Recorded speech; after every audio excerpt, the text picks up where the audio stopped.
I've been in work meetings for the past 4 hours and I've barely slept in a few days, so I'm totally delirious, but I thought it would be fun to do an anti-haul. You know, anytime I do my new stuff videos, I like to balance it out with an anti-haul, just as a little nice, friendly reminder that we don't have to buy every new launch that comes out and everything ends up kind of looking the same anyways. So let's start with Jared Leto's new gender-inclusive skincare brand, 29 Palms.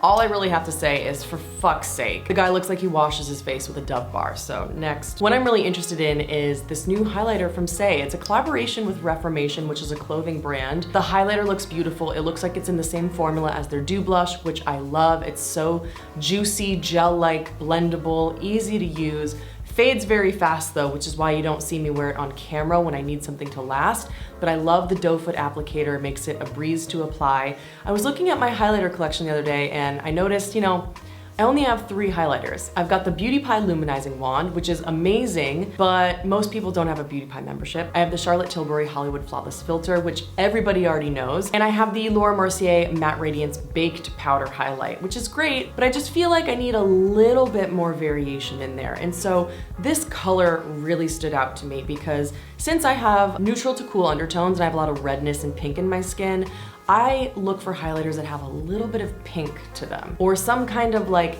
rosy tan quality. I don't like an icy white highlight. I don't like something that's just gloss because I don't like wet looking cheeks. I don't like something gold. So this color really, really appeals to me and my personal preferences. That being said, I don't need it. I don't see this as something that is entirely innovative. It's the kind of product that I would be so excited to receive in PR, which is, you know, a privilege I'm really lucky to have. But if I were just a regular consumer, you know, a lot of the highlighters at the end of the day end up looking the same once it's actually on your skin. So for me, I'm gonna save my money. I'm getting so hot. Okay, so the next one is from Skylar, and it is a scent that is specific to their monthly membership club. Their October scent is called Lilac Wisp, and it has notes of magnolia, lavender blossom, and mountain sage. I just think that this is a bizarre launch for October. October is the month when I wanna lean into the gourmands, the spices, the warm, cozy fragrances. You know, I wanna lean into fall when October hits. So to launch something that's lavender and sage and super floral and kind of green, feels like that would have been a launch that's better for spring. So if floral's your jam, maybe it doesn't matter because I like to wear certain scents all year round anyways, but it just seems like an interesting choice to launch this in October. I'm not a big fan of floral scents, so for me, this is a pass. But one I am interested in is the new Victoria Beckham Satin Kajal Jewel Liner. They have Gold Lame, Night Flash, and Sequin Green. As you can see, Gold Lame is just kind of a glittery gold, not particularly something I would want to wear as an eyeliner. Night Flash, however, looks gorgeous, especially if you have a deeper skin tone. I don't think that would be good for me because that kind of color on me would be so incredibly harsh. But on the model, it's like jaw-droppingly beautiful. The one that I'm interested in is the color Sequin Green. Ugh. It looks so pretty. I'm wearing the Victoria Beckham Satin Kajal eyeliner in bronze right now, which is the formula that's not super, super glittery and sparkly, although this one is metallic, it's not matte. Formula's a dream. It just glides right on, super creamy, super easy to sort of manipulate without it setting. You know, it takes a few minutes to set, but once it sets, it doesn't budge. Except for the waterline. I don't use them on the waterline because they do transfer, unfortunately. So if you want to use it for winged eyeliner, I can definitely recommend the formula. Well, I was about to purchase Sequin Green, and then I started looking at actual swatches, not the artificial ones. And what I noticed was that they just did not look as sparkly in the real footage. It seems like if you really want that glitter to shine, you've got to be under a lot of artificial lights, because when I saw some of my friends apply it, it just looked a lot more dull than I was expecting. And honestly, I'm happy with the shade bronze. It's like a little bit of an antiqued gold, but there's definitely some green in there, so I'm gonna hold off. Okay, Make Beauty launched a mascara. They say, make your lashes pop with Lash Prototype, our new ultra black volumizing mascara that defines and lengthens lashes with one swipe. I've got such a weird relationship with Make.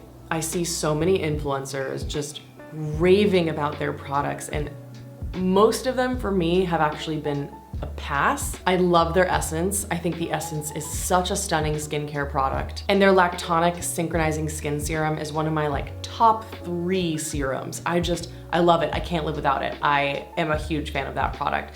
The makeup though has been a real miss for me. You know, their concealer range, it was great that it had 30 shades, but none of them matched me. And the cool toned one that I got looked really yellow on my skin. It also didn't have enough coverage for me, so that didn't work. Their Diffusion Dew skin tint was really beautiful under natural lighting, but unfortunately, it contained so much glitter, you really could see it on the face. And under artificial lighting, it was so dewy that it made my skin look wet. That also didn't have a shade match for me. I can totally make that product work, and I still do. It's just that because it's a little bit yellow, I have to wear like a t-shirt with a high neck. I can't wear a V-neck because my chest looks so different from my face when I wear it. The Make Serum Balms have a beautiful formula that's like a thick, kind of whipped gel-like serum formula, but the sheer ones were too sheer and they just looked clear on my lips. And then the intense ones were so intense that they got incredibly messy, and I ended up passing mine to an Instagram follower. So it's the kind of thing where I will definitely wait and hold off to see really thorough reviews on Make products before I end up purchasing them now, because unfortunately I've just wasted quite a lot of money on the brand. And it's a bummer they don't totally work for me. I mean, I feel like every single influencer I've talked to has just raved about everything that they make, but I've heard about this mascara that it's very wet. I've heard from about 5 of my friends that it stays wet and then it transfers. So it's just not the kind of formula I'd like. I prefer a drier formula that really is gonna hold a curl. Moving on to Trendmood, we have the new Give Beauty the I See in Sparkle Clean Multi-Dimensional Glitter Eyeshadow. I wasn't particularly interested in Give Beauty because it just seemed like another celebrity cash grab, but I ended up buying their Bubble Pop Electric Lip Gloss in all my love, and it became my #1 favorite lip gloss. It is exactly the kind of formula that I would want to create myself. It's me in a lip gloss formula. And so now I'm like, okay, Give Beauty is definitely on my radar a little bit. These sparkly eyeshadows look beautiful in the Instagram post, but I will never in a million years reach for like a loose eyeshadow product. When I had the MAC pigments or like old school days, the Berry M Dazzle Dust, I never reached for them because I just found them to be so messy. And so this unfortunately is gonna be a pass. Next we have a new little mini palette from Natasha Denona. It's the Baby Gold, which is a really cute name. Yeah, I mean, obviously these shades are kind of me. I always love my matte browns, I love my golds, but I don't ever reach for a true yellow gold. If it were like the L'Oreal's Amber Rush, perfect. Like a peachy tan kind of shade, I would be all over it. While this seems very much done before, I could definitely see this being useful for someone who's more of a minimal makeup person, a neutral lover. You know, though I don't like golds, I can see a consumer for this. Glossier launched, I don't know if it's their first collab ever, but at least I've never seen one. It's a collab with Swiss Miss, the instant hot chocolate company. So I don't know, that's cool. Kind of a weird crossover, but whatever. It's supposed to smell like hot chocolate and have a sheer-ish brown tint. I've never actually tried the GlossierBalm.coms because I've heard from a lot of people that they're way overrated. I think everyone just ended up telling me that they are basically like petroleum jelly and that's it. I usually prefer my lip balms to have some extra skincare benefits, whether it's antioxidants, ceramides, you know, hyaluronic acid, things that are gonna really nourish my skin. I don't tend to reach for lip balms that just add a seal and a protective layer. So I've never ended up trying them, but if I did, a hot chocolate flavor is totally what I would be interested in. I just think that the tint might be a little bit too dark for me. I don't know if you guys remember the Laneige chocolate lip mask fiasco, but I'm the kind of person when I apply lip balm, I go like all outside my lip line, all underneath, because I want to get the lip lines. That's where you start showing the most signs of aging, is on your lip lines. And I had filmed that clip of me applying the chocolate lip mask from Laneige, and I looked like a toddler who just ate a chocolate bar. Like, it was an absolute disaster. So I have a feeling this is what it would be too. M Cosmetics launched a line of soft-spoken velvet lip creams, and I'm actually wearing one of them today. I'm doing a wear test for the first time. I filmed a reel with all of the shades this morning, so I have a pretty good grasp on the product, and I have a bit of a hot take on this. I'm gonna put my phone down for this one. Okay, it's a really good product. The applicator is lovely. They designed, you know, let me get it. Packaging is beautiful. I love the design. I think that's just gorgeous. Anyways, yeah, the packaging's beautiful. It's great, I love it. It gets a little bit dirty though, so just if you tend to have grubby fingers, know that it will show on this packaging. The applicator is also really interesting. It's got this flat, flexible applicator that's kind of angled or curved. And I was watching a video from Michelle Phan, and she said that it was designed basically to feel like a fingertip. And this is the shade Intuition. Let me show you the shade range. Trying to avoid the reflection here. They're all basically almost the same shade, except for the light nude in the Toasted Pumpkin. They have 3 shades that are variations of rose. It's blurring, ultra smooth, pigmented, and it is supposed to not only be not drying, but it's supposed to be hydrating. I'm on board with all of that, and I think those claims are spot on, except for the fact that it's hydrating. I would not say that these feel hydrating. I can feel my lips feeling a little bit dry as I wear these, but it's not uncomfortable, it's not bothersome. What kind of rubbed me the wrong way though was I saw that Michelle Phan posted a makeup look with them where she was talking about the new launch. And she has a clip talking about how innovative and groundbreaking this formula is. Let me play it for you. I feel like technology wasn't ready yet. Like I couldn't find anything on the market. I went to like different labs around the world, and I could not find anything that was even close to this concept, and I wanted it all. I was not going to compromise. Like, it has to be blurring, it has to not be drying, it has to be hydrating, and it has to feel completely weightless. And they were just like, honestly, some of the labs were getting really annoyed with me. Okay. Oh, sorry, that's my Instagram. This is nothing different than the NYX Soft Matte Lip Creams, the MAC Powder Kiss lipsticks, the Sunny's Face lip dips. In fact, the Sunny's Face lip dips are more comfortable and nourishing. So I'm really confused why Michelle Phan thinks that this is a groundbreaking formula that's so ahead of its time, where the technology wasn't even developed for this product until now, when I've tried a bunch of different versions of this from a bunch of different brands before. So, you know, take it or leave it. I'm really thankful to M Cosmetics, who has the sweetest team, for always sending me PR, despite being very aware of the criticisms I've shared about the brand and about every launch that I've reviewed. I really appreciate that they send me PR. I think these are wonderful, but I don't think that they're anything that is gonna blow your mind. And by the way, if you wanna see all the M Cosmetics soft-spoken shades applied, I have a YouTube short and an Instagram reel that you can check out. Okay, you know what? I feel like I needed to come back and just finish this conversation on the M Cosmetics launch. I feel like I might be coming across overly harsh, and I just wanna reiterate that on my channel, I like to have a really, really critical lens and be really picky about products to save my followers money. Because as a consumer, I would be pissed if I watched Michelle Phan's video and I were expecting like this groundbreaking matte liquid lip balm formula that blurs and, you know, smooths the lips, and to buy it and realize that it's just like every other velvet lip cream, I would feel misled. I've seen a lot of comments online that people don't like to watch my channel because I'm too negative, and I'm cool with that. I'm not for everyone, and everyone is not for me. I want to just reiterate that my negativity has a point, and it's because I want to save you guys money. I would rather be overly critical and be super picky about products and give you a reason not to purchase something, because our money is precious. We work really hard for it. At the end of the day, I really value my positive relationship with brands, but it's not ever worth losing the trust of my audience. I'm sure that conversation didn't need to take place, but it was just something I was thinking about after I filmed this video of, you know what, like I really want to talk more openly about the way some people view me as negative and why I think that's actually the best part about my channel. Okay, I'm done. Tom Ford launched a Soleil Neige Lip Blush Lip Balm. It applies on clear, but then, you know, gives you that flush of pink that everybody's familiar with. And it has exclusive Platinum Flex. I don't know what that does. There are no lip swatches here. Is it gonna add shine? Does it make your lips silver and glittery? It's $58, never something I'd buy for myself personally, but I'm sure for a beauty lover in your life, it might make a good gift. Who knows? Okay, I guess this one's actually a little bit of a hot take as well. The Charlotte Tilbury Hypnotizing Pop Shots. I've seen a lot of people rave about these. I saw Amanda Z's video where she just was, you know, head over heels in love with them, but none of the shades are for me.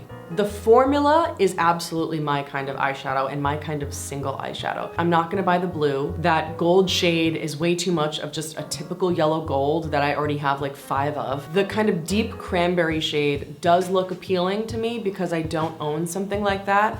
although I could probably replicate that look with Max Amorous Alloy, so I wouldn't want to spend my money there. Then they have a shade that's kind of taupey. I think it's called Smoky Quartz. It looks pretty similar to Dior Beige Mitza, which I already own and I like, and I don't reach for it as much as my bronzy shades because it is a little bit more cool toned. And then they have this kind of tan champagne shade, which in theory sounds like something I would really like, but I've seen the swatches and it's actually very light. And when I wear eyeshadow, I really like it to be darker than my skin tone so I can really add some definition and some dimension. So I've seen all the swatches of these, and while the formula looks absolutely beautiful, I just think that these shades are so been there, done that. It also looks like the jewels on the packaging are a little bit tacky. They don't look chic. I feel like if they had removed all of those jewels from the packaging, it would look a little bit more Charlotte Tilbury, a little bit more luxury. Yeah, so I just don't need to buy this. Another celebrity brand, Harry Styles has teamed up with a Brazilian designer, Marco Ribeiro, on a makeup brand called Pleasing. Can we just zoom in here really quickly? What is up with this font and these colors? Is that real? I mean, it very much fits Harry Styles. Fun, quirky, playful, I get it. I like that it says their colors were designed to be super, super vibrant so that it would work on deep skin tones. I think that's great. There's some nail polish, there's some like cream pigments, there's an oddly shaped eyeshadow face palette. But interestingly, if I pull up the image of the palette, you can see that it says not for use in eye area. Okay, so they are all the same formula. They're pressed powder pigments that you can't use on your eyes, but they show it on people's eyes. Yeah, I'm sorry, I'm a big Harry Styles fan, but this feels like a cash grab. Looks like Kosas has launched a plump plus juicy vegan collagen plus probiotic spray-on serum. I'm intrigued. Spray-on serum, I like that. Sephora says it's a spray-on vegan collagen and probiotic serum that hydrates, soothes, and visibly firms, lifts, and plumps. Woo, that's a lot of stuff. It has vegan collagen, peptides, and hyaluronic acid. So it has a bunch of flower extracts, and sometimes my skin's okay with flower extracts. Sometimes they can be a little irritating to me, so generally I kind of avoid them just so that I don't put myself in any trouble. But I would be interested in trying this. If I could like go to Sephora, spray it on my hand, see how the sprayer is. I would imagine like a spray for a serum would be kind of aggressive because you need to get like a thicker product out. So I'd be interested in seeing what that experience is like. $48, no thank you. I will apply my serums with my hands. You know, as the beauty lovers that we are, it can certainly be so tempting to keep up with all the latest launches and, you know, try everything, and it's so much fun to play.